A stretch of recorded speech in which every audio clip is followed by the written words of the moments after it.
All right, and we are live. Howdy, folks. Welcome to the next edition of the BDG Comics Podcast. I'm BDG, also known as Andre, I'm Ian Lammy. and we're going to talk about comic-related, nerdy, geeky stuff. And, well, if you've seen the past couple episodes, you pretty much know where this is going. But Oh yeah. we're going to talk about more of the CW stuff because that seems to be the hot topic and stuff there's always to talk about. Where comics can get a little slow. Yeah.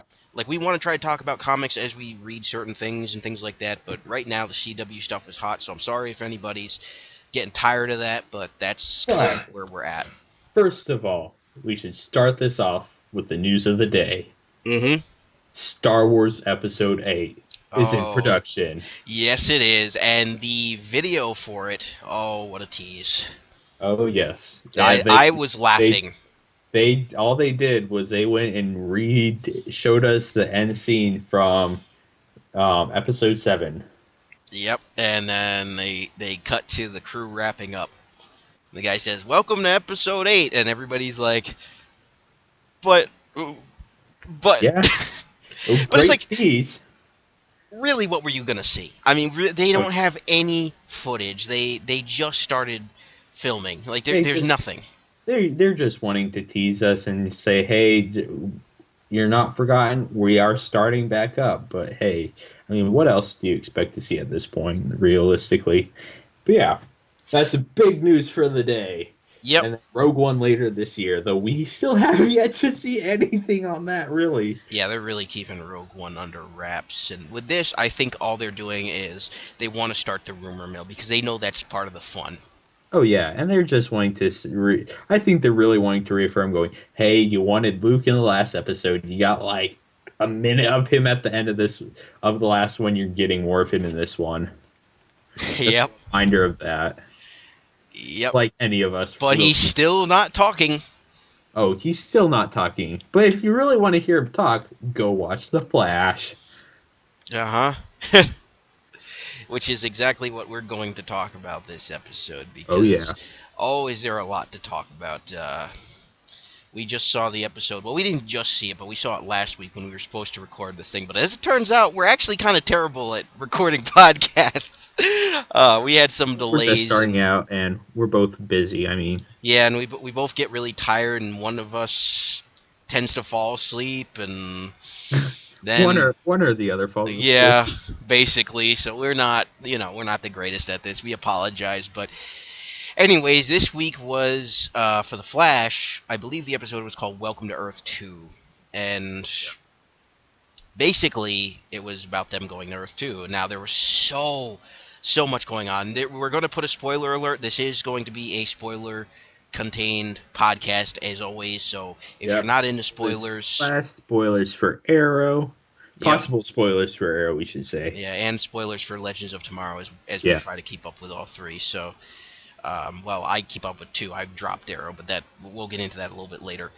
Um, Basically, this episode was all about them going to Earth 2 because Barry made a promise to Dr. Wells that he would help save his daughter, and so they get there and well, it's basically like a mirror world, except it's retro futuristic, which is kind of awesome. But that's not even really And it's the all. world that Barry idealizes, actually. If you think about it, this is a world Barry idealizes for himself Right. as like his personal life and things like that for the most part. Yeah, it's definitely and it's a nice looking world too. Like I like that retro Yeah. futurism sort of A retro aesthetic. futuristic world. Yeah, it's really nice. I mean the CG's okay. I mean it's TV I mean, CG, but it's Legends of Tomorrow. I mean, what do we expect? It's not high quality. They don't have a ton of money. I mean, right. they have money, obviously. It's Flash. We see him running super fast every episode. Yeah, pretty much. In the episodes where he's not running, it's like I want my money back, dang it. Yeah. So, I mean, it's a good episode, I think, but you know, there was a lot of stuff. I mean, there's a ton of stuff to talk about. Firstly, when they go through the portal into Earth 2, a lot is revealed as they're traveling between Earth Oh 1 and my Earth 2. goodness. There's a Yeah. lot of stuff. We see Gorilla Grodd. We see a different version of Green Arrow, which I'm presuming is a futuristic version. We see Supergirl, which we already know. If you followed any of the latest comic book news, we know is confirmed that Barry Allen, the Flash, is going to be on Supergirl at some point. Okay. Let's Uh, not forget we have John Wesley Shipp as the Flash from the 1990s show. yes, yes, and I think I missed that on my first viewing. And Um, then we also, the one thing I freaked out over that when I saw this, because this is an ode to what's going to happen in Legends of Tomorrow eventually. We have Jonah Hex. yes, When I first saw that, I flipped. I was like, that's Jonah Hex right away when I saw that. yes, that's very exciting. So a lot of exciting stuff, and we also saw either Gorilla Grodd or Solivar, one of the gorillas. I believe it was Grodd, but that wasn't too new, so I didn't get too excited about that. But it was nice to Yeah. see these little glimpses. Some things might have knew about, some things we didn't. So it's a little nice And then you tidbits there. have the L-shaped ring with the comet. I wasn't sure what that was, so I looked it up. It's some society or something like that, Legion Society. Yeah, it's Um, it and takes keep in place mind, in the folks, future. anybody who's gonna go to me and is like, you people don't know comics. It's like, keep in mind, we've only been in comics for a few years, so we don't know everything. I think it's And the also, no, even if you had people who are into comics, with how much there's out there, no one can know everything. It's not something where everyone can know every single thing about these things. There are right. certain comics that we're all attracted to, that we all prefer over the others. So we're going to know a whole lot more about those things. Like for me, Aquaman, Spider Man, Nova, and Batman. Those are my four big ones.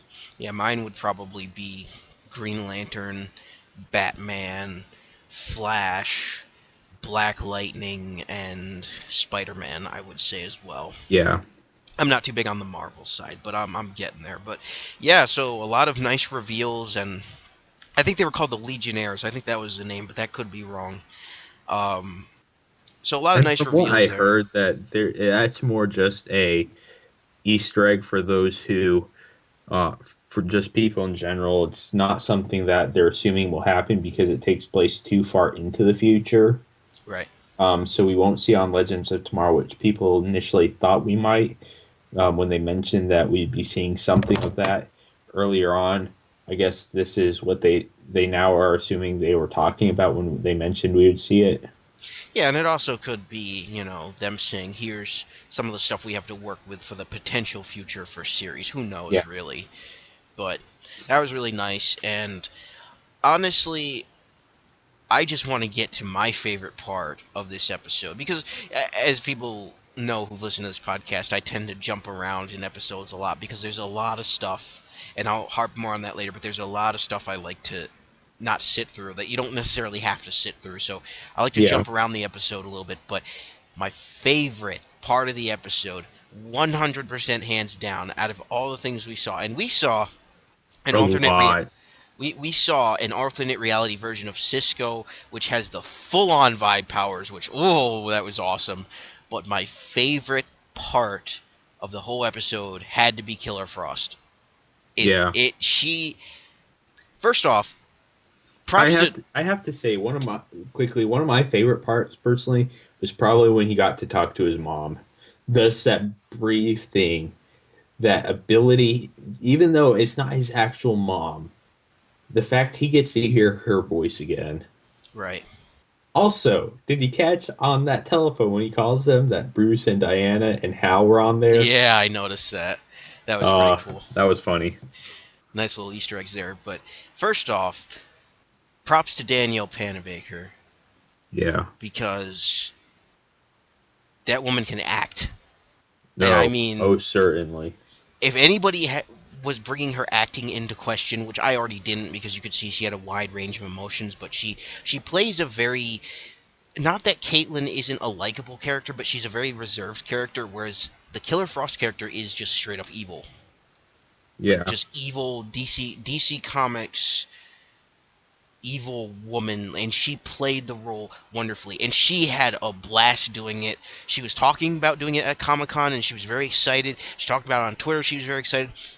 This whole thing proved it, because she went out on it just completely. Like, it was like some people said they didn't even recognize her. And Like, also, for visually, those of you who wanted Firestorm back, you got him back, but you don't get him back again. oh my gosh.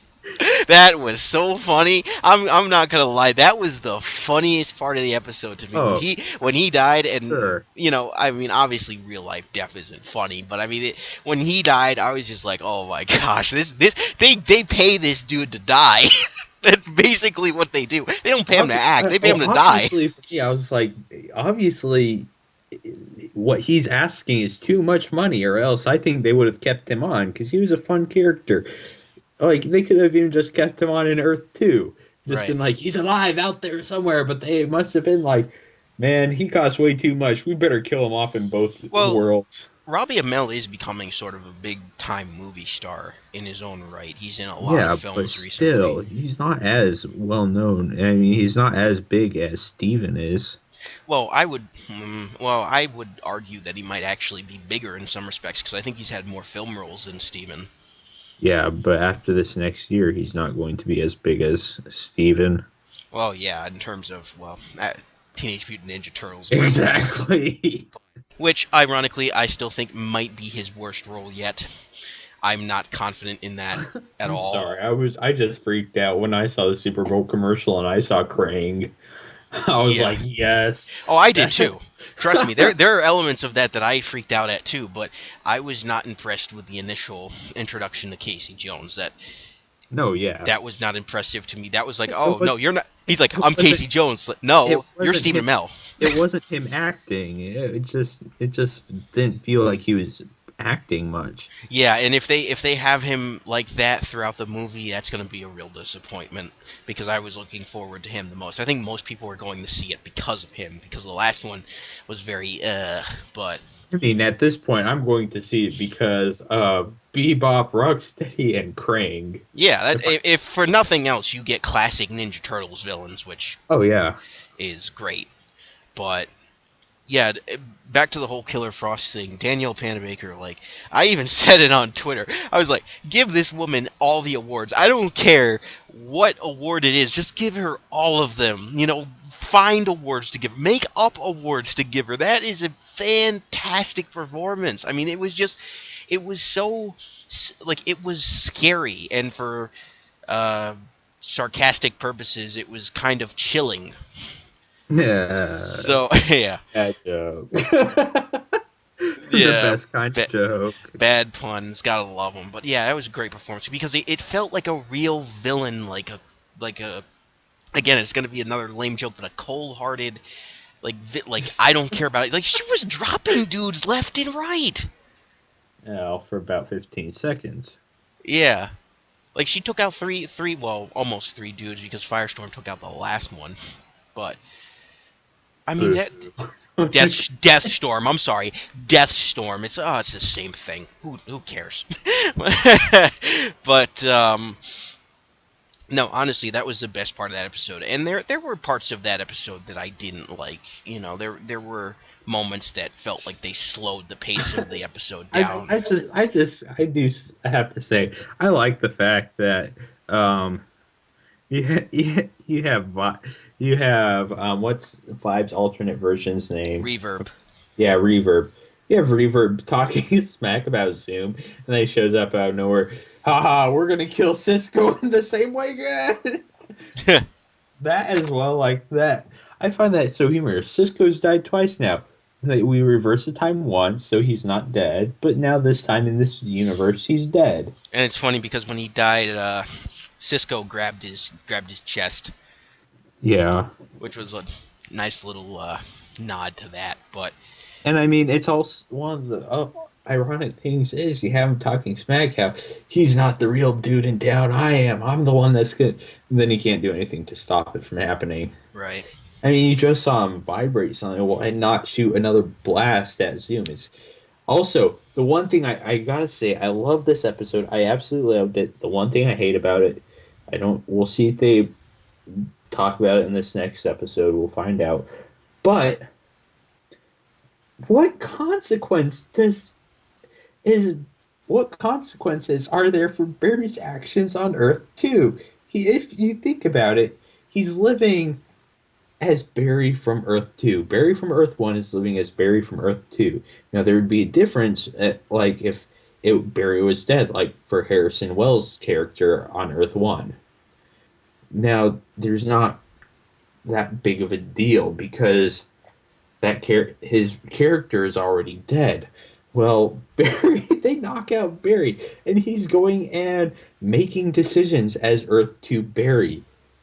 Right. You gotta wonder, you have a character who, as it seems, absolutely hates Iris's dad. And he comes in and acting like, oh, I love him and such. What consequences is that going to have for Earth 2 Barry when he comes up and just doesn't know what has happened the last several days and goes, what's going on? Yeah. Now, I do want to inform the audience that, unlike Ian, I have seen the next episode, so I'm basically just keeping my mouth shut on all the theories for the next episode. Yeah, but we'll get into it probably our next podcast. Yeah, most likely we'll talk about it the next podcast. But for this episode, lots of cool stuff. Like Reverb was awesome because it shows what Cisco will eventually work up to, like the power set that he'll have. Yeah, and now he's seen it. Now he knows what he can do. Right. Yeah. So he knows that there's all this stuff that he can do. He's going to work his butt off to get to that point now. And I love how they're alluding to the fact that he is one of the most powerful characters out there. He really is. For those who don't know Vibe is a very powerful character. He's one of the only characters that can really stop Barry Allen. So yeah. He's an extremely powerful character. Question is, will we see him go evil on Earth 1? I don't believe so. I think it would be I think they've done evil for Earth 2. That's the version that he could be. Okay, so just out of curiosity, I don't want you to spoil the name if they have, but do you find out who Zoom is in the next episode? No. Okay. They didn't touch that, which I was a bit disappointed about because I feel like they're just going to drag that on forever. Yeah, like, well, at least for the next 4 episodes before they have to announce it for the 2-episode finale. Yeah, don't they take a break before that? Oh yeah, they're going to take a break. They're going to take the week or two. They're going to take like a 2-week break or something like that. Yeah, no Flash for 2 weeks. Oh well. Oh, we've got comic books. Oh yeah, and in my case, manga, which I may have to touch on it here and there in this as well. But one of the things that I absolutely loved was there was a fan theory. I don't know if you saw it, but the idea that Wally West is Zoom. Because you have a character that lives for speed. So you have a character that just wants to go faster in one area. He just wants to go fast. But so the theory was, what if you have a character who at the same time has an obsession with going so fast he needs more speed, and the only way he can do that is by stealing it from the other speedsters. Now, I would like that theory if the physiology of Zoom matched that of Wally West. Oh yeah, that's what they mentioned. He's too short for Zoom. Right. Like Zoom is going to be. Honestly, I think what they might do with Zoom is just say that he is a being that was created experimentally by. Or they could just say he's like the embodiment of the Speed Force. Yeah, like a dark embodiment of the Speed Force, because I can't see at this point who he could possibly be, because if they're going to reveal that he is somebody that we know, it's going to be, I don't think anybody's going to see it coming.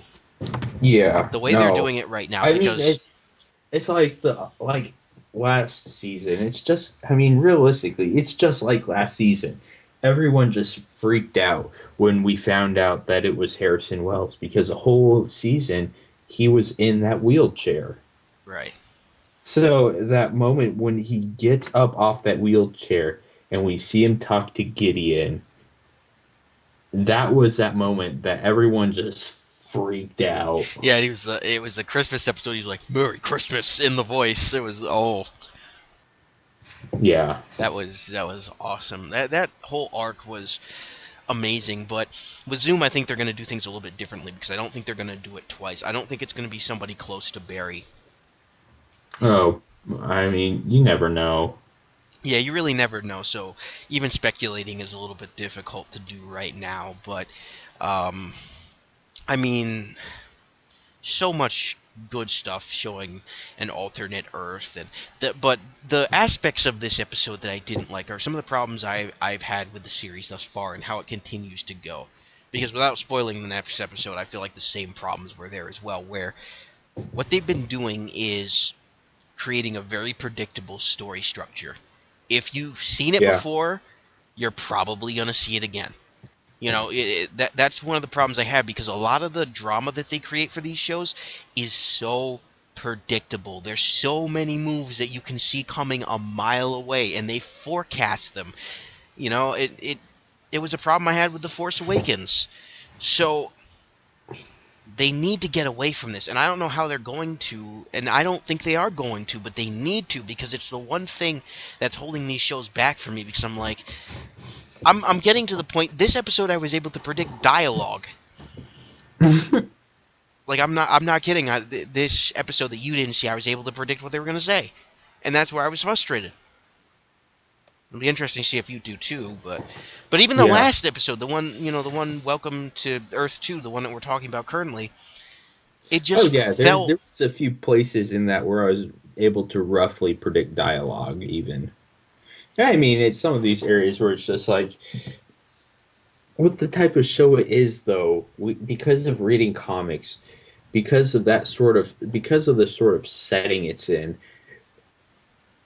for us, it's a lot easier to pick up on that sort of dialogue than it is for other people, I feel like. Right. Right. Because no, I agree it's with like, that. there's a certain type of dialogue that they delve into with superhero related things. Like, I don't remember what it was that I was like, oh, that's what it is that they're going to say. But, yeah. Yeah, it's a predictable structure, which is very safe for them to do because, in the end, it means that the audience isn't going to be so shocked and even horrified at something that they didn't see coming. I mean, obviously, they're doing a lot of what they didn't see coming, but a lot of the stuff that they go for shock value, I can see coming a mile away because they set it up in a way where that happens. Like, I don't know, like. I'm trying to think of an instance in Welcome to Earth 2 that I really was like, oh, are you kidding me? They're really going this way? You know? Like, oh. I guess you could even say, when Barry's down and, Reverb and Deathstorm are just laying into him, and Killer Frost is going, you know what Zoom will do if you kill him? It's like, you knew Zoom was going to kill those two. Yeah. It wasn't like he was going to leave them alive. Like, he off Deathstorm instantly, and then when he went to Reverb, there wasn't a second thought as to whether or not Reverb was going to live. He's going to die. Mm-hmm. Anybody who knows any sort of, cruel, pure evil villain, which is what Zoom is, in regards to film, television, comics, then they know that essence of pure evil, that doesn't let anything live. Yeah. So it really was predictable in that sense, and it felt like something I'd seen before in a way. But it wasn't as bad as some of the other instances that I've seen in the show before and yet to come. So it just... And I feel like that's something that goes all across the board. That's a big problem I have with Arrow. I think Arrow's the worst culprit, to be honest with you. Oh, yeah. Arrow just, the way that their structure is, it's like the same thing every episode. The only thing is the scenario maybe is slightly different, but there's no surprises in Arrow anymore. And that's where I fell off with that show. Whereas in The Flash, they're a little bit better at surprises. Like, we still don't know who Zoom is. We still don't know when Cisco is going to fully develop his vibe powers. You know, Yeah. we don't. I mean, realistically, it's going to be the same with any show. You're going to find their structure that suits them, and then they're just going to continue to repeat that structure over and over and over. Right. And it's just something you can't help when it comes to TV series. Exactly. And I mean, with what goes into those structures, like what they're presenting, yeah, that will change. I mean, I think the show that's going to have the most leniency, and we're going to see the newest stuff over and over, is going to be Legends of Tomorrow, just because they can go, oh, just like Doctor Who, they can go, oh, when are we going to go to now? Not where, but when. Right. And they can go, oh, you know what? Let's go see what George Washington is doing. You know what? You could have something where they could, because realistically, with that TV show in particular, they have created a show where they can pretty much do whatever they want. They have so much creative freedom over that show that they could say Vandal Savage is helping the what you can call it, the British in the Revolutionary War, and we're going back in time, and we're going to see George Washington, and we're going to help him, and that's where some mythology of something comes from in America, because they ended up helping him, in some way defeat something.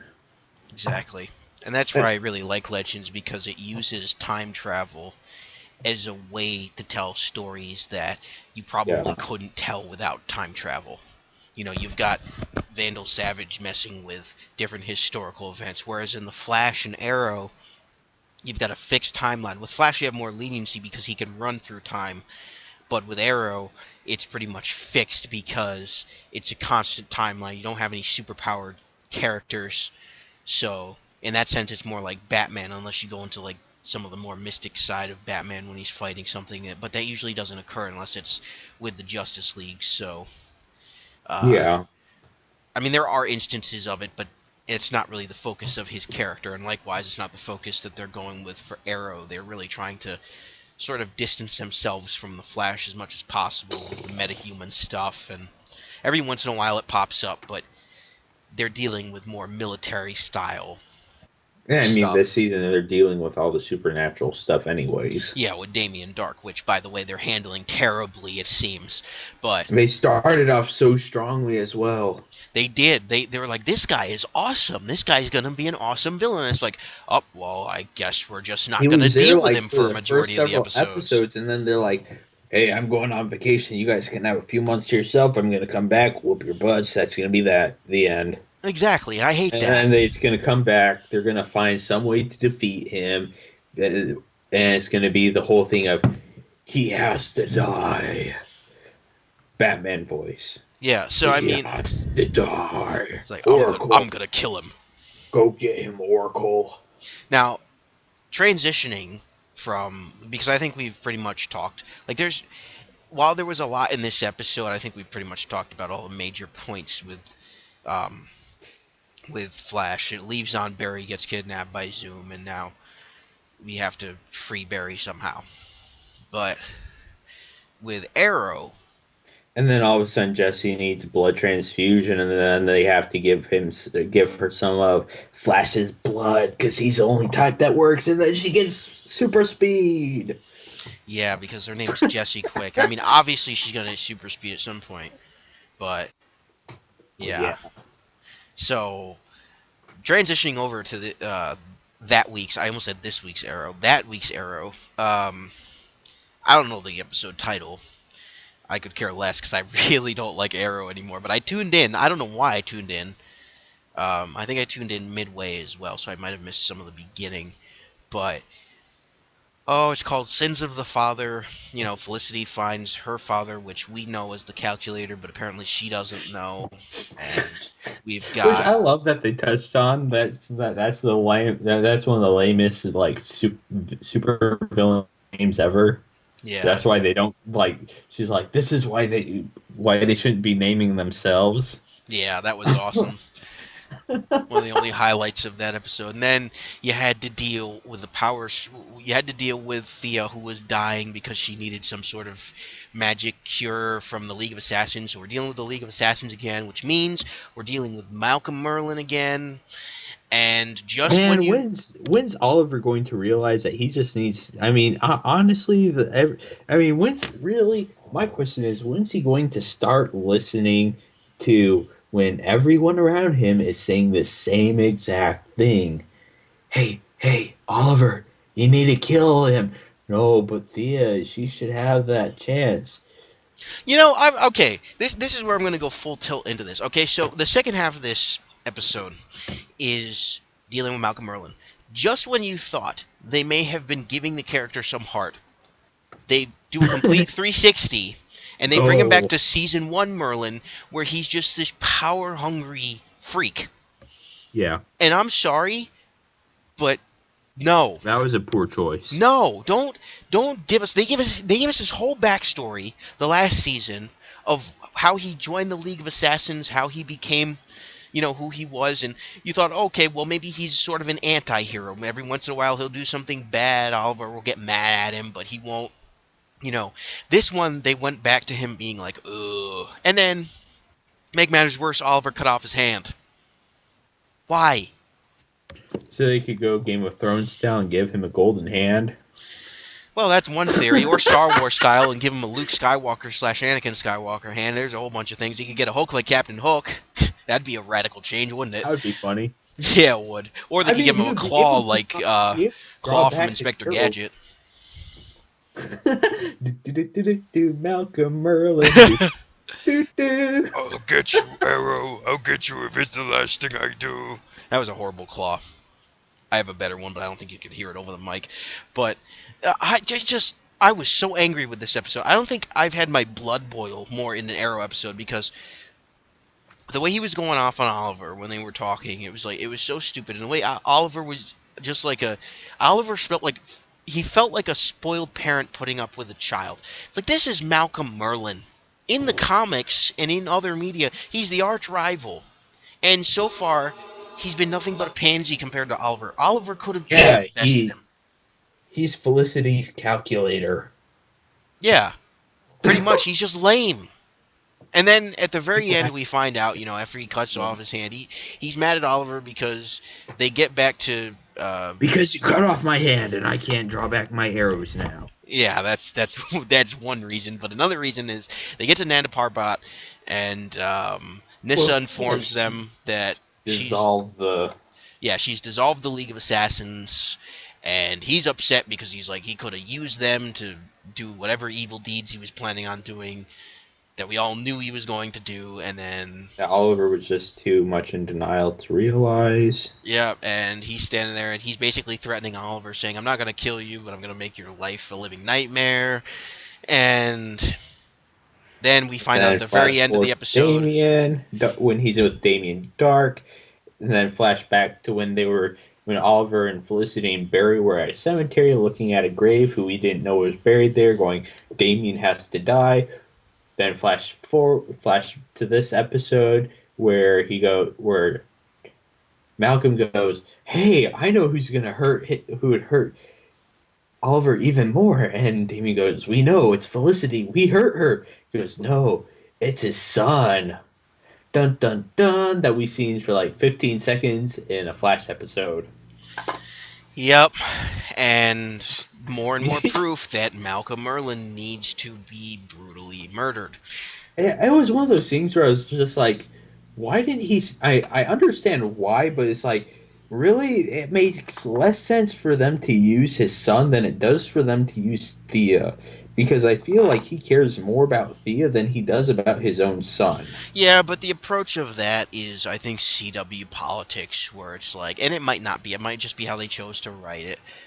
I can't blame everything on the CW as much as I want to with this show, but the angle that they're going for, I think, has a deeper connection when it's your own offspring as opposed to a sibling. You can recover when you lose Oh, a yeah, sibling, I but know that, but still, it's like it's a character that we didn't know existed until like he didn't like obviously they've been this is what has been a long-term setup.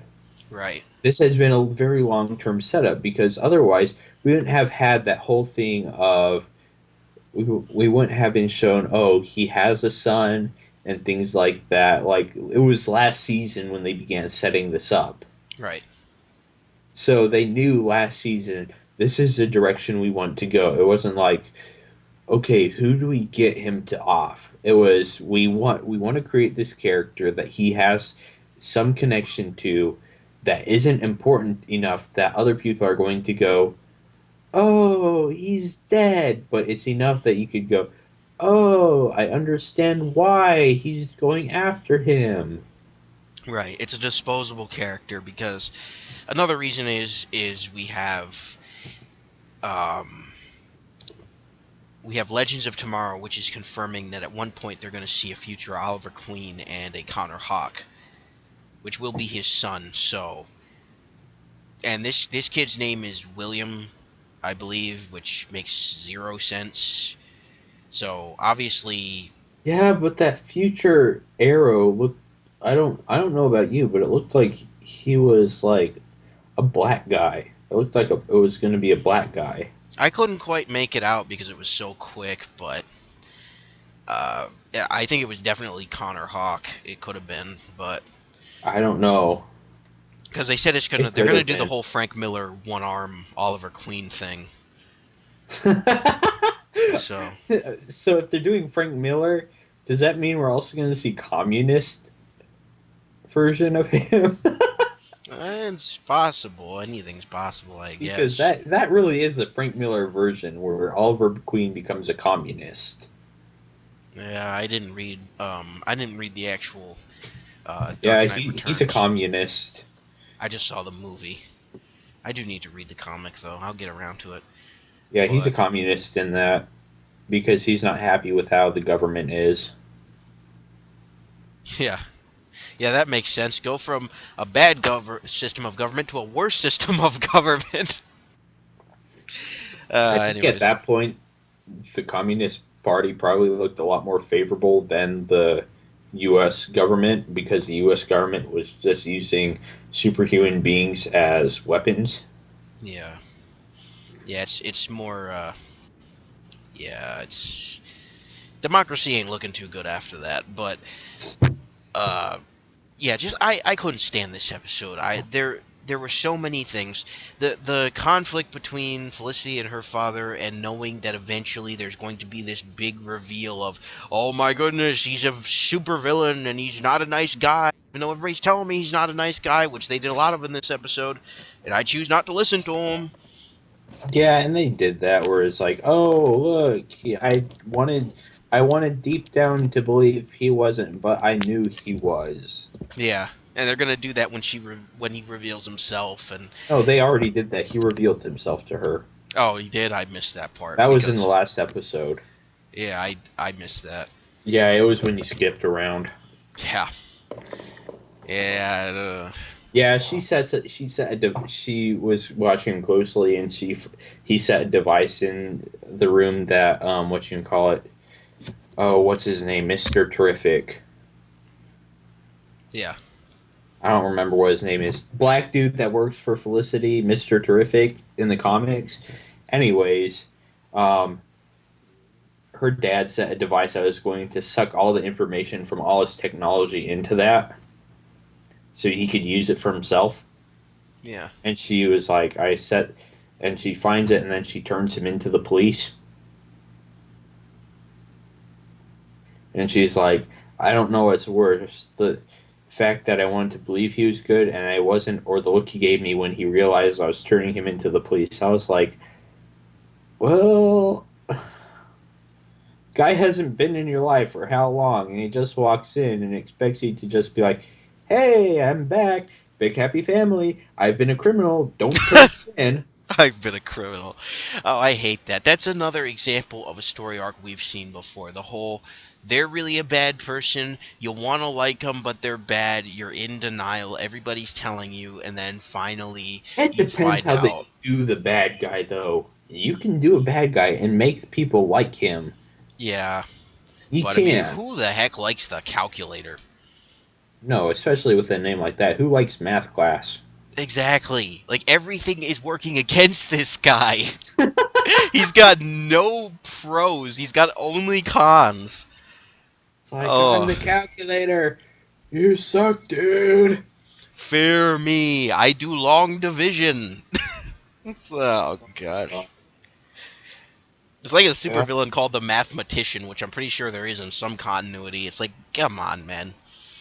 That just doesn't work. But, in my opinion, horrible episode, horrible season. I mean, yeah, there have been a few redemptive points, like the whole Felicity versus Felicity thing was pretty cool, because, again, another great display of acting. We already talked about that a little bit, but nothing. They just keep, like, they started out the season saying, okay, we're going to take it a slightly lighter route and we're going to introduce some comedy, which they've kept to. But they're still trying to cram in all of the stuff that makes the show problematic and is turning people off to it. That's the biggest thing why I just drop Arrow and I'm not interested, and I just tune in every once in a while. Like, this next week's episode looks like nothing, which is technically this week's episode, tomorrow's episode, by the time this gets recorded and uploaded. But it just... Oh, quickly, speaking of Flash news, so Comic-Con is coming up here in South Carolina on April 2nd and 3rd, and the guy who played Turtle is going to be at Comic-Con. Huh. So I'm looking forward to that. That's going to be fun. Yeah, that should be cool. He also played a general or something like that, or captain in Battlestar Galactica. Oh, that's pretty good. I've never seen Battlestar Galactica, which I kind of want to, but I also kind of don't, because it's one of those things. But Yeah. yeah, that's awesome. Let me know when Grant Gustin shows up, then I'll rush down there. Yeah, you be both.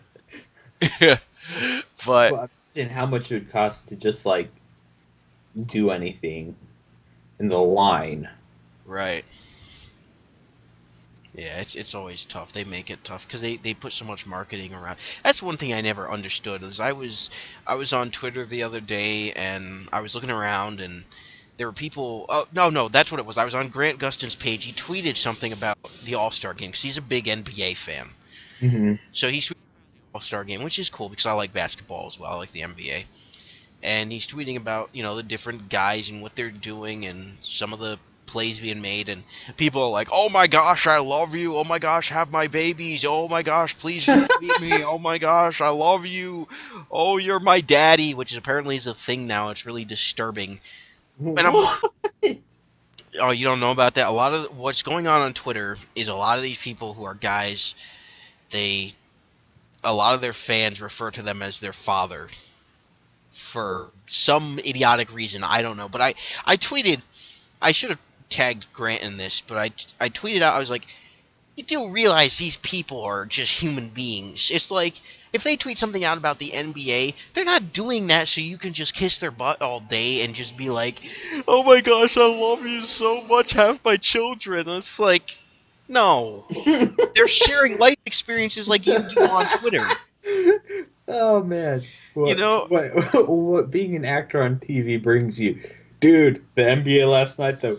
Everyone, after hearing that quote, have my child. It's ridiculous. It really is ridiculous. I was like, he's gonna write 2 + 2 = 7. Someone's gonna be like, give this guy the math awards. He wins it. I don't know how these guys don't go out of their minds when they see this stuff, though. I mean, obviously. I bet from what I can tell, most of these people, they post something and they don't look at most of the other stuff. When people reply, they don't check any of their notifications. Right. I wouldn't either. I'll be honest, because some of those comments would make me want to jump off a bridge. But. Because, I mean, it's like these people on Instagram, I write a comment.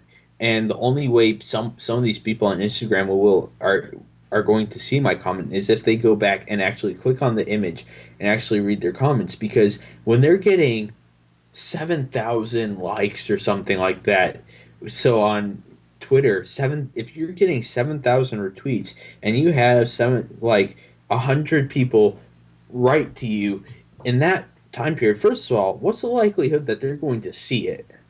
Yeah, at that point, and I mean, with that, then you have all these people liking and retweeting your stuff. You aren't going to see it unless you have it so things that people mention you and come up on your page. yeah, at that point I would just be turning off notifications, which I'm pretty sure they do, or they have it set up so they only get notifications from people that respond, that follow them, that they know. Like, I'm sure they've got a system set up, but it's just ridiculous that we've gotten to a point in our society where these people are looked at as gods, and they're not. They're just other human beings who are on TV or in movies. They were just like you before they did it, and they're just like you now. You know, like, I don't get the obsession. It's like, why does somebody want to fall in love with Grant Gustin because they see him on TV? They don't know anything about the dude. Yeah. Like, yeah, they might see some of his interests with the NBA stuff and some of his tweets, but it's like, just let him live his life. There's some pedophiles that like that too. You aren't going to go after them. Oh, yeah. Life lessons with Ian. Yeah, we are. Yeah, we went there, folks. But yeah, no, I just don't get it. I mean, I think Grant Gustin's a great guy. I don't know him personally, but I do like his.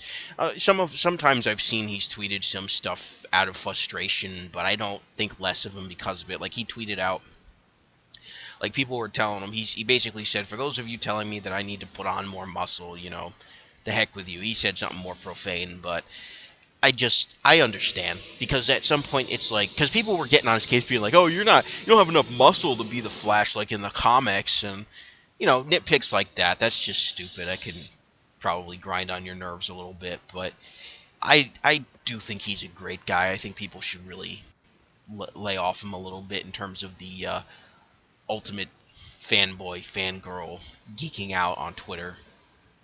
Yeah.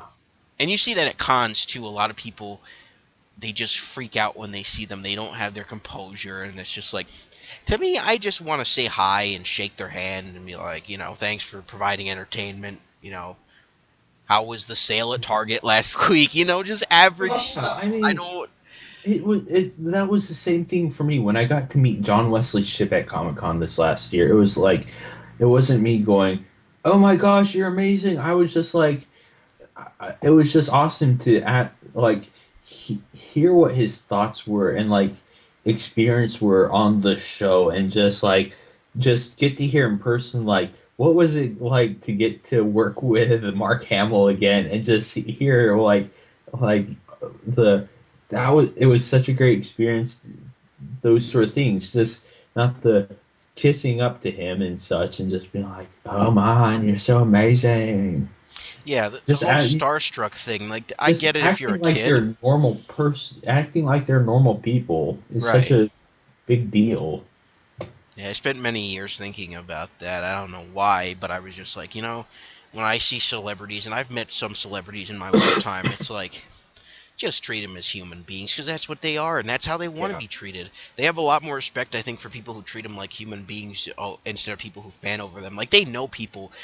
I'm sure they've gotten starstruck before in their life, but oh yeah, I think they have more respect for people who understand that they're a human being and want to have human interaction, and that, you know, means a lot to them. But anyways, we're kind of going off on a tangent here, which happens. But anyways, this week's episode of Flash, pretty good. This week's episode of Arrow, in my opinion, terrible. So now we move on to Legends of Tomorrow, which, I will be honest with you, I skipped around a lot on this one, but I mean, it was an alright episode. It was it wasn't the one of the most. I mean, of course, just like every show, you're going to have some of those hits and some of those misses. I think this was one of the ones that was more of a miss, but I think it was definitely a character building episode. You have characters that are essentially haven't gotten much screen time. They got some screen time in things like Arrow and Flash, But even some what's her name? White Canary. Oh goodness. Sarah Lance. Yeah, even Sarah Lance. Even though she was on Arrow, this version of her, we don't know as much about her, She's a and we're completely getting different character in this yeah, and show. we're getting more into like backstory and learning more about her and things like that. And so there's so much character development that's having to happen. And also we have to remember that Arrow, you start off with Oliver Queen by himself, and then they added Diggle into the mix, and then they added Felicity, and then later on they added Roy. Roy, and then eventually they add Thea. And I mean, Thea was here and there; she just And then wasn't they on it added as much. So you, yeah, Laurel. but I mean, you have a slow progression with Flash. You had Barry, and then you had um, Cisco. You had Caitlin, and you had the crew there. But most of those characters, they really didn't need much background. The only character who needed background was um what you call it, Barry. He needed a Right. little bit of background. And there even wasn't too much that was needed there because he was introduced in Arrow. Well, in the show, we have characters who need more background. Like, we really know nothing about Rip Hunter. We don't know, when you think about it, we don't know that much about Sarah Lance. We don't know too much about um, Shiara or Prince Khufu, and so you have all these characters who we don't know that much about. We don't know their Oh wait, characters. you mean Well, Hawkman? Is that his name? Prince Khufu, Yeah. yeah, that's his Egyptian name. Yeah. I constantly forget his actual name. Yeah, Fritz. I'm gonna be thinking about that one. I still haven't heard him called that. I didn't pay attention to the Egyptian stuff because it Princess felt. Shiara and Prince Khufu. Yeah. Priestess Shiara and Prince Khufu. Yeah, Is it Shira?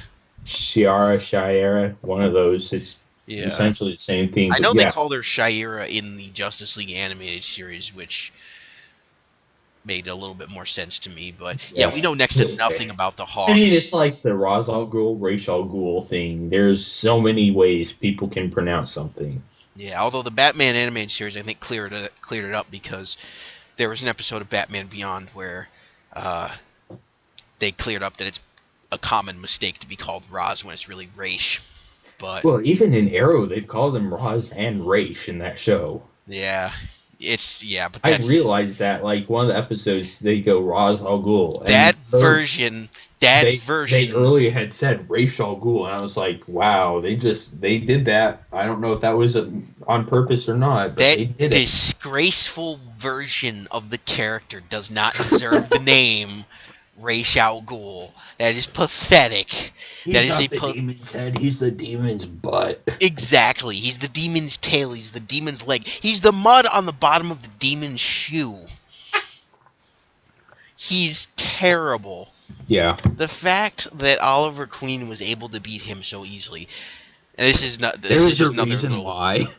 side tangent. Just I don't know. Just I was iffy when they announced they were going to bring in Ra's al Ghul. I was like, okay, you've got my interest, but then they just puked all over him.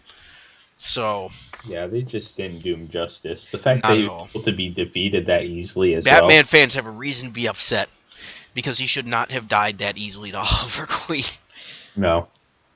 Anybody who knows anything about Ra's al Ghul, but yeah, Legends of Tomorrow this week was kind of weak. I mean, it had some nice building between Ray Palmer and Dr. Stein, even though I'm not fully convinced that I like the Dr. Stein character. I feel he's a very throwaway character.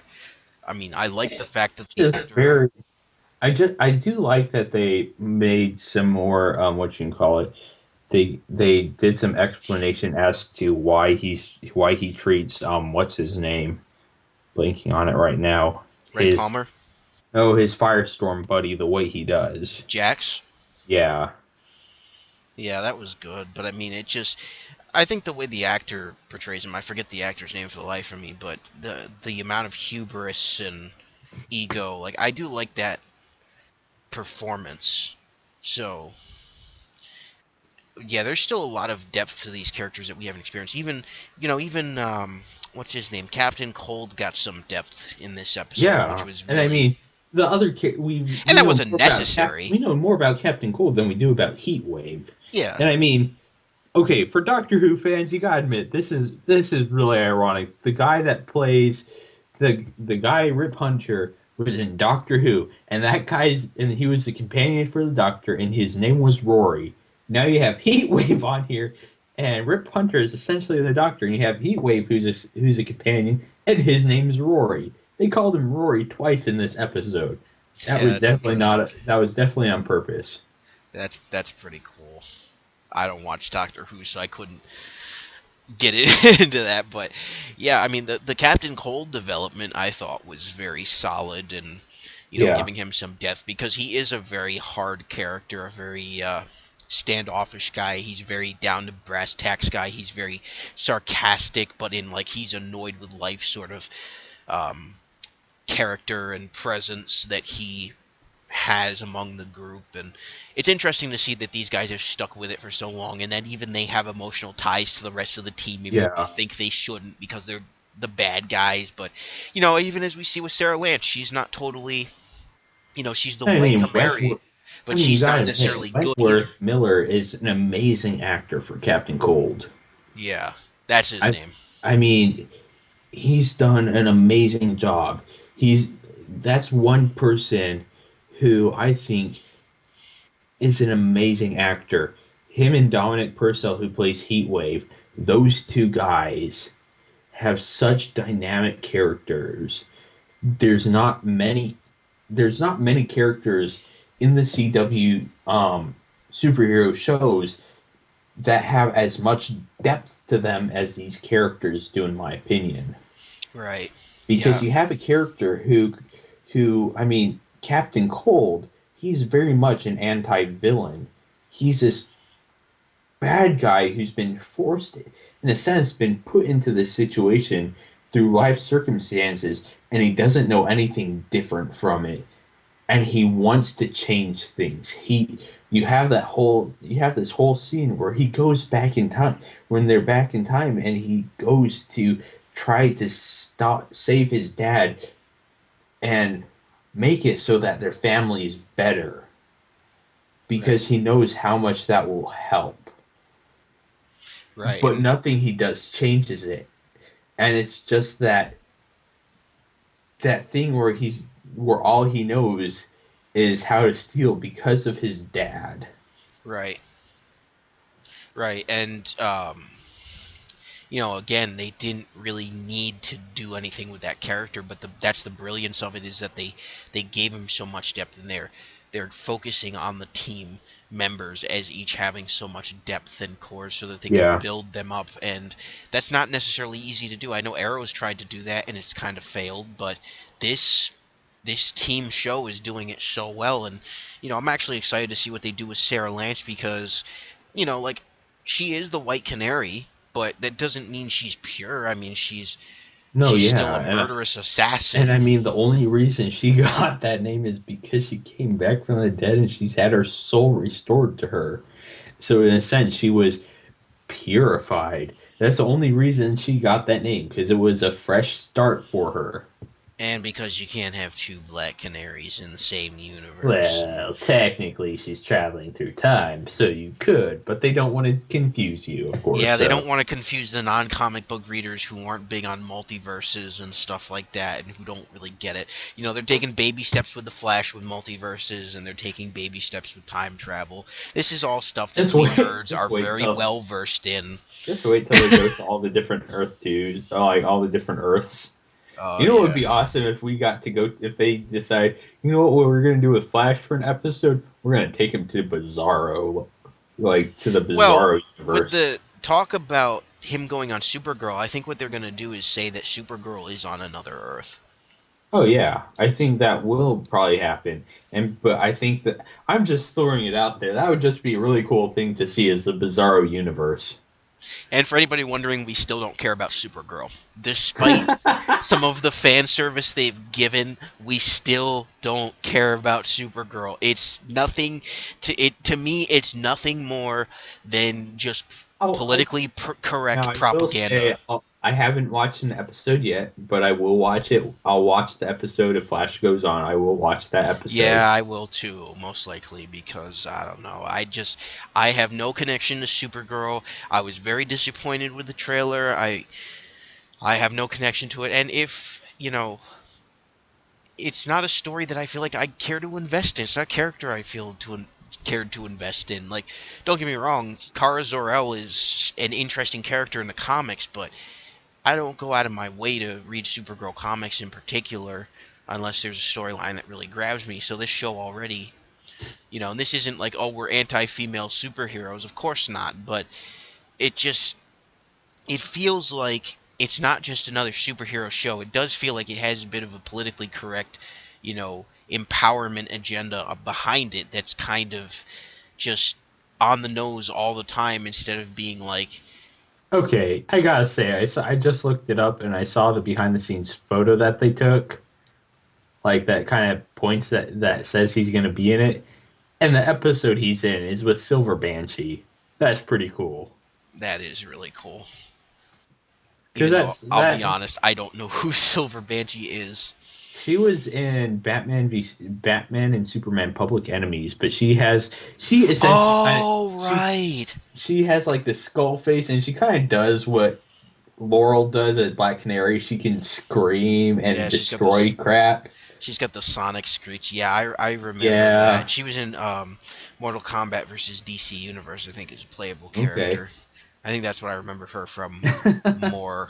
But That's pretty cool. I'll say that's pretty cool. that is cool. They did Red Tornado, although they did really terrible with him from what I understand. And they did John Jones Martian Manhunter, which was a really big one, but it just wasn't enough for me to be like, oh yeah. And you know, it's just not a story I care for. It's not a thing I care for. Like I said, it's got this politically correct agenda of empowerment that I don't really care for. Like it's got its audience, but I don't care for that. I just It's looked up the thing for Martian Manhunter though on Supergirl. They did really well with how he looks. yeah, I think he looks good, honestly. They did really well with how he looks. But it's just to me, it's something to keep Except people when he's watching. flying, that really that looks like it's just CGI. Yeah, but The then whole again, when thing. she's flying, it looks like CGI. So it's yeah. No, I mean like his whole body, like his whole costume looks CGI. Like they just were like, we're not even going to try to make him flying in his outfit. We're just going to do it all in CGI. It Yeah. looks like it's like from the Green Lantern animated series. That's what it looks like. Yeah. No, that makes Also, sense. still Red Tornado. Oh my goodness, I still hate how that looks. Yeah, that's disappointing because I really like Red Tornado. It looks like he's got a unibrow. They made him a villain, which They correct. did? I'm pretty sure they made him an antagonist. Yeah. That's sad. Yeah, That which is really sad if they and the that Red Tornado story because I read one of his stories from a friend of mine who got me into comics. His is really depressing. is it? Yeah, it's actually very because he's a cyborg. It's more of like an identity crisis type story, not based on the DC Comics identity crisis, but more of a like a personal identity crisis type story, kind of like the if anybody's read Superboy, Boy of Steel, that was a identity crisis storyline where he was trying to figure out, because he's half Superman, half Lex Luthor in his DNA. He's trying to figure out which Yeah. it's more like, and the conflict it gets really emotional at times actually, but Oh yeah. if I remember correctly, that's kind of how Red Tornado's story was. So this kind of feels like, well, he's a character that we have. Why don't we just put him in there? That's what I don't like about television is they take some things that are iconic and then they just open their mouths and vomit on it. I may start watching some of the Supergirl stuff and doing what you do with Arrow and just skipping through it. Yeah, yeah, I'd skip through a lot of Just the because just look there's a at lot of highlights. from what I've seen, there's a lot of self-loathing on that show because they have to have a moment where she feels empowered and she rises to the challenge and I mean, I stuff like just that. love to look at some of those stuff because it looks like they're just doing a lot with like characters that we aren't ever going to see in other things. Like, come on, Martian Manhunter. Yeah. That would have been so cool to see on like Flash or Arrow. Yeah, it's a Justice League member, which is still pretty cool. Like he's a crucial Justice League member as well. Yeah, especially on something like Flash. Just like, what if he just showed up? Or like, what if like you have Flash that appears on Supergirl and he's like, Martian Manhunter shows up and it's just like they're casually talking and they're like, you know what, we should make a team, and they just leave it at that. Oh I know yeah, that'd that be won't awesome. happen, but it's just like those little things. Yep. Yeah, no, I honestly, other than that though, I really have no soul investment. I may check it out at some point, but it just doesn't. I don't feel like the focus is on Supergirl as a superhero character. I feel like it's more on, trying to make a political statement, and that I don't care for in any medium, regardless of my own personal political views. I just don't care for that especially with superhero shows. But the CW stuff, Legends and Flash and Arrow. I will say, what I am worried about these shows is the problem that I have with Arrow, which is again the way they handle how they tell these stories, because eventually you can tell it feels like they run into a wall. What the structure I've noticed is that every other episode is kind of a throwaway episode. They have a throwaway villain, like a villain of the week sort of deal. I've heard it called, and they find a way to dispatch them, and they create some sort of crisis that they eventually solve. And to me, those episodes aren't necessarily worth watching until the end, when they allude to what's happening in the main story with the main villain. So, and I feel like Yeah, Arrow's mostly been episodes about throwaway villains. Even though yeah. they have That's Damien Dark, he shows up every once in a while, like you said, and just I don't know. It's like they're saving him to be the final boss, so to speak, in a video game where it's like you're gonna get to him, but you have to fight all of his lackeys first, and then when you get to him, it's this big epic showdown, and the hero is bashed and beaten, but rises to the occasion. Like yeah. I'm gonna make a prediction right now. That's exactly how it's gonna go. It's gonna be Oh, like most certainly. Damien Dark's gonna go to his full power, and he's gonna unleash it on Oliver Queen, but then whatever Constantine did to him is gonna show up, and he's gonna conquer Damien Dark. And So I would love it if they brought back John just for that last scene, been like, yo, what up, sucker? I'm here to bring you down. And John's just like, woo! Just does something, just like together they knock him out. I think it would make more sense. yeah, but there's They're not going to do that. yeah, It'd be cheap. unfortunately, and his appearance on Arrow was like that's I one was thing I forgot sad. about this season was I loved it, but it was sad, it, honestly. it was the greatest part of this season because I had Yeah, not seen any of Constantine. He is a phenomenal character. yeah. So, and I understand why Ian says it's sad because it's more It affirmation was that just one of those things where it was like, for someone like, for me, I watched the series, so it was just kind of like they did a different take on him, which was fine. I understand you can't do this same exact type of Constantine that they had before, because that other version of Constantine was a very dark character who was very conflicted. He had a lot of like he was battling a lot of inner demons in that show. But it was still cool to see him. But again, it was one of those things where it's like, I'm that same sort of thing. I'm gonna you shows up for the last 10 minutes, comes in, is like, here's exactly what we're gonna do. Do we have these things? Oh, we somehow have every single thing I need, and we have this special ostrich feather so I can scratch my back with. Like, where did that come from? First of all, but anyways, that was a peacock feather, wasn't it? yeah, Yeah, because you the know what that was? ostrich. That a lot of people are speculating. I don't know if they've officially come out and say, but a lot of people were saying that was a jab at NBC for canceling the show because NBC's logo is a peacock. Ah. Which is very possible, but they would never officially come out and say something like No, that. of course not. But it's still one of those things where he was only like an episode on Constantine. He would have gone and figured out what was ailing Sarah. He would have figured out what exactly needed to happen. Then they would have spent the last 10 minutes, the last 15 minutes, the first 10 minutes dealing with it, and the last 5 minutes dealing with the outcome of that. They finish it, and he walks out and is like, all right, you're good to go. You know, that Damien Dark dude, he's a bad guy. You should stay away from him. I'm out of here. See ya. Yeah, it's bittersweet for fans of that series. I understand that because that was kind of their last ditch effort to sort of please the fans of a series that most of, from what I understand, that production crew liked, and even Stephen Amell liked. It's one of those things where it's like, it boggles me as to why they canceled the show. It's like they had that. I mean, what is the company that show was on again? It was on NBC. NBC, okay. NBC and Fox as well. NBC and Fox are the two companies that just cancel shows constantly. NBC in particular, they will come up with a great show idea, they'll do a season of it, and then go, do we really want to keep doing this? We have these other ideas that are pretty good, and they'll cancel it to try out something else. And NBC is a very old network. I think part of it, and this is just a theory, mind you, but my theory is that because NBC has done this, you're right, they did that with they were going to have a Wonder Woman show lined up, which I thought would have been awesome. A lot better than Supergirl, I personally think, but that's just me.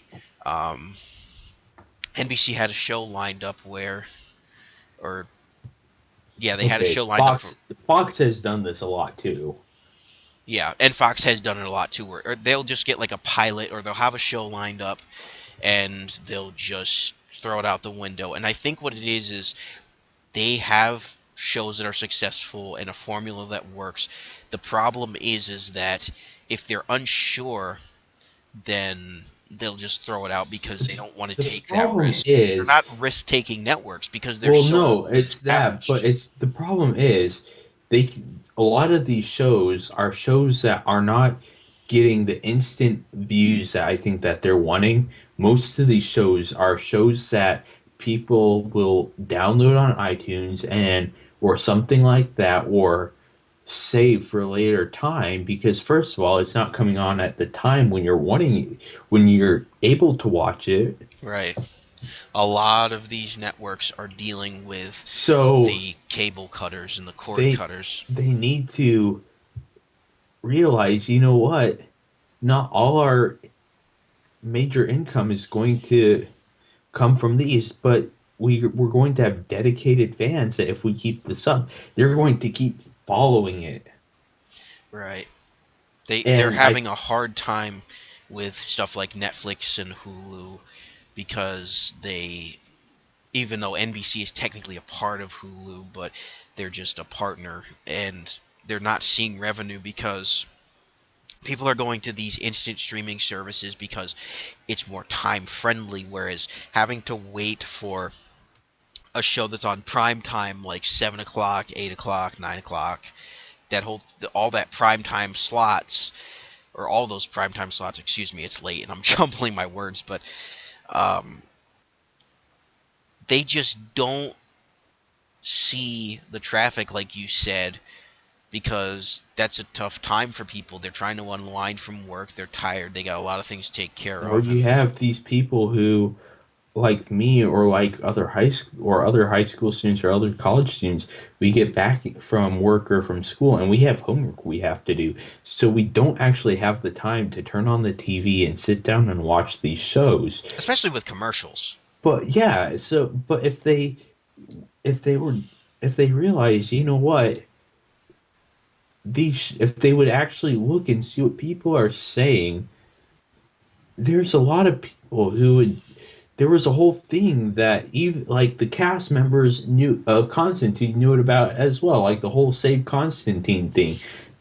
There was a huge thing going on with that, but NBC just didn't care.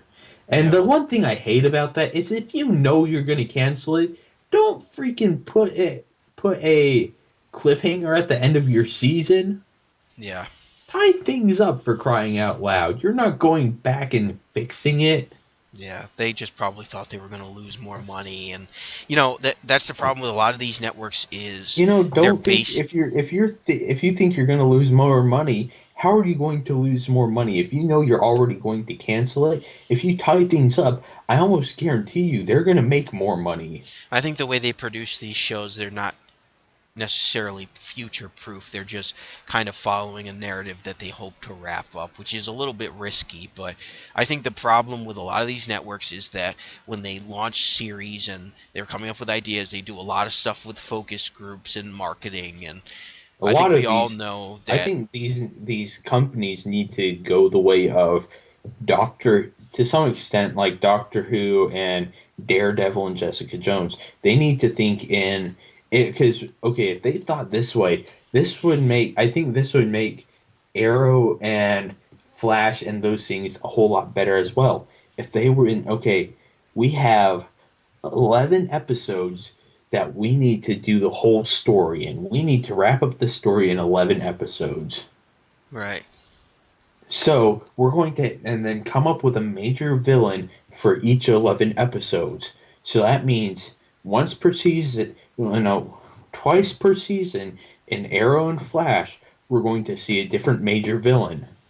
And they're going to condense it into 11 episodes. That means we get quicker character development, and we get more concise episodes. Yeah, and I think in their minds the reason they don't do that is because it being more, if they can draw it out, they can draw out more viewership. That's why cliffhangers are so big and stuff like that, because You they know think what? it'll You bring back still get viewership. that. You still get that if you have an 11 episodes. If you had like one major bad, like one overall, like really evil, like horrible villain for like that second arc of that season, that you found out like you had the main guy and that you thought that guy was bad and then you found like they defeat him and they find out he had been working for this other person this whole time, Yeah.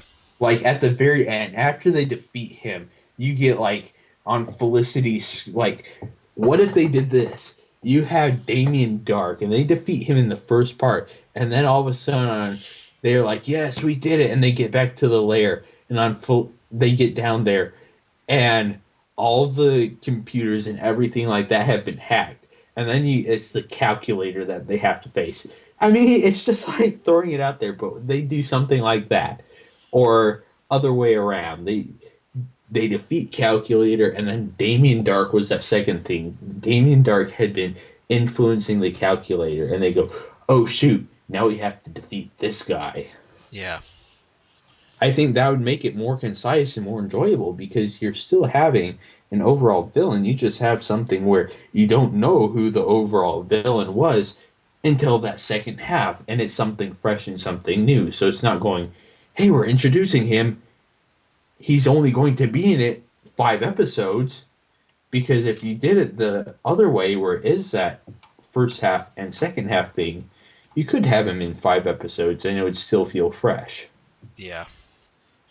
Yeah, that makes sense. And I think, it sort of, in a way with these shows, it sort of follows comic books, because a lot of comic book stories, like individual issues, like I just read issue 1 of the new Miles Morales Ultimate Spider-Man, and that ended on sort of a cliffhanger, sort of a cliffhanger reveal, the first issue, and it sort of works because it gets you invested in the story where you want to know more. It's a very old tactic, it's a very worn out Yeah. tactic, but it's one that they consistently use. And I personally think that if they cut back on that a little bit and they wrapped up an arc in maybe 1 or 2 episodes, but they didn't space them. The problem is that people have to wait a week. Whereas with something like Netflix, a lot of these series they can release all at once. But with television, you have to sort of pan it out because you have to, the way they want the ratings and the money and all that. But Netflix, Yeah. a lot of people consider to be the future because you can get it all at once there. And it's scaring these networks because what they're doing is once their contracts run up with Netflix and Hulu, they're starting to make their own streaming services, which is a big mess as well. So it'll be interesting to see where the future goes. But Yeah.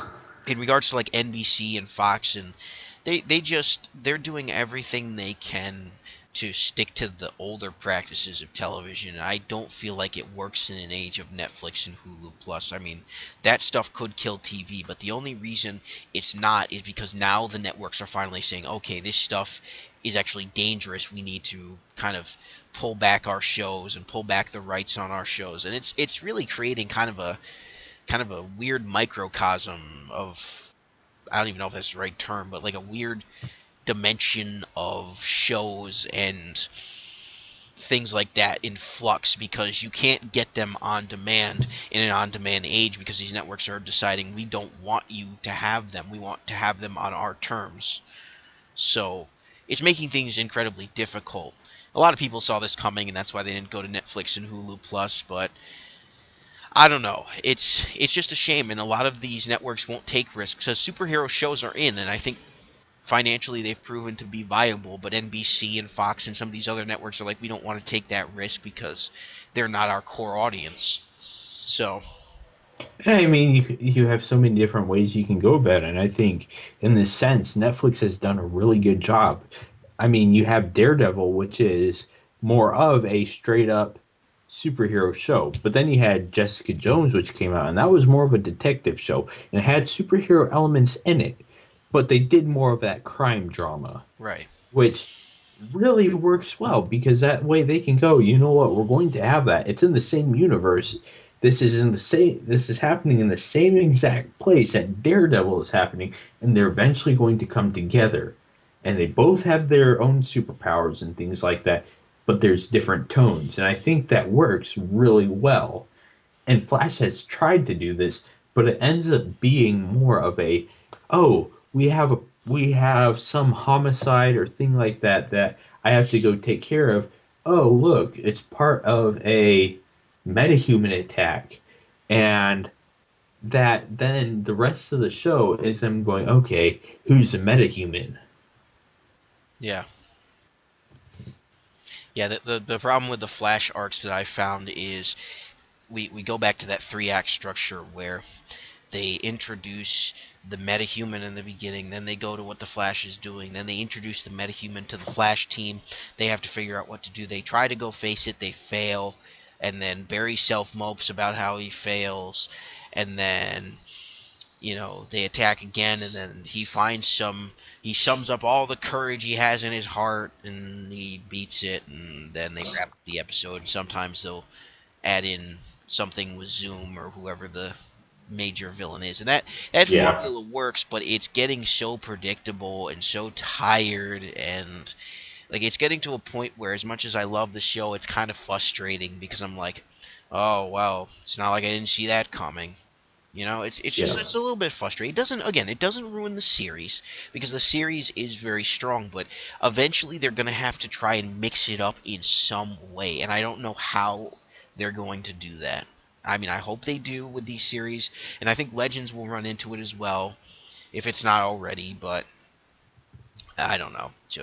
Oh yeah, I mean, Legends is running into it some already. I mean, because each episode is them trying to fight Vandal Savage. Right. So really, you are running into that. It's the same. We've got to travel to another time period. This time period has some. What is in this time period? Where's Vandal Savage? Okay, let's go. We got to do our reconnaissance, find out what's going on, go try to stop Vandal Savage with doing as least damage as we can. But at the same time, where we are, there's going to be something from someone's past Right. that they're going to want to try to fix or do something with. But no, Rip Hunter goes, you can't do it. You don't know how it affects the timeline. You don't know how you're going to screw up the future. Yeah. So that is the kind of what they're going with, and then they fix it all. They don't defeat Vandal Savage, and they have to go to another point in time. Yep. That's what the show is. But the way they're doing it, because they're able to go to all these different points in time, and because they are developing characters, it's still interesting enough that it's going to keep people engaged. And I think if they start lending itself to what Doctor Who did and does, I think they're going to have a very strong show on their hand, because when you think about it, Doctor Who's been around for 50 plus years now. Right. It's been a strong show for that long. It's had fans for that amount of time. So if they can do that, essentially look at what's the strong points of Doctor Who, why does Doctor Who work, and take that and then put DC heroes into that setting, I think they're going to have an amazing show on their hand. Right, and I think that the show is still sort of finding its ground, so to speak. I think once they've focused on developing all of the characters... And the only thing is, they have to develop a show that they can go, okay, we're going to get rid of Vandal Savage as quickly as we can, but we're developing a crew that's going to be traveling throughout time, and you're going to be in the shadows, helping things progress and helping things become better. And once they do that, they're going to get into a thing where they can do kind of that villain or hero of the week sort of thing, that the monster of the week sort of idea that works in so many shows and that works in Doctor Who, and do something strong like that. And that way you're just having to deal with character development, as long as they can go, okay, we're going to go back to our time period and we're going to have people check in with family and things like that, because they need to do that. They've established that Jax really cares about his mom, and she needs to know that he's all right.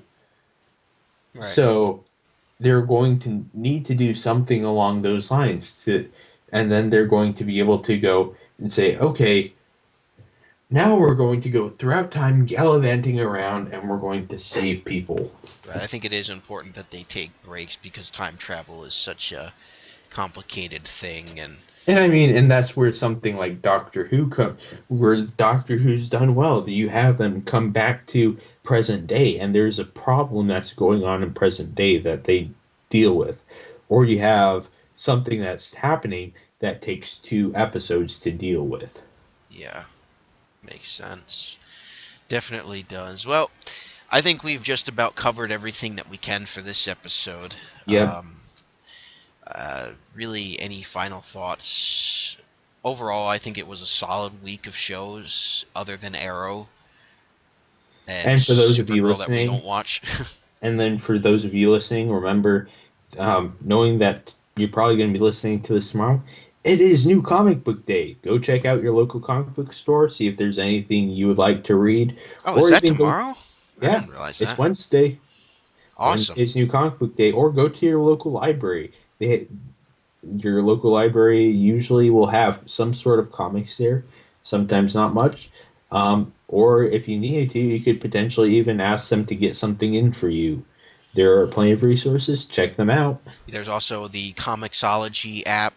Yep. Marvel Comics has an app, and then DC has a version of the Comixology app, although if you have the regular Comixology app, all the DC stuff is on there as well. So there's plenty of resources to seek out comics. But anyways, that's going to do it for the two of us this week.